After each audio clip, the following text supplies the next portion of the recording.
Hazineden metre yani 4 dönüm çıkarsa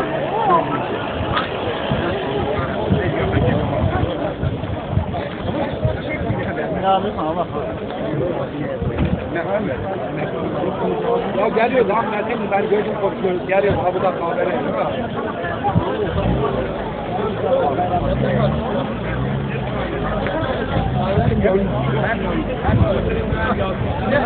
herhalde hakim geri tabii ne yapacağız hakim mevlan ya ben sarı yer var ya oralar bizim halkta bizler var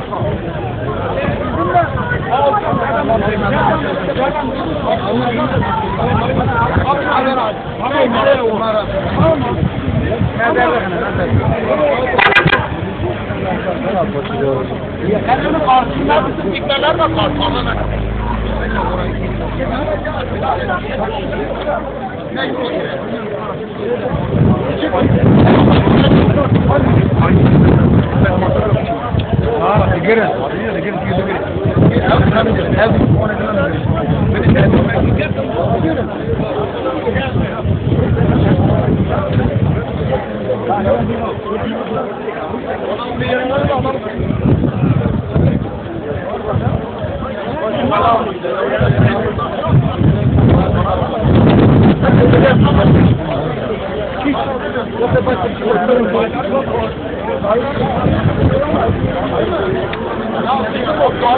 Karışamaz.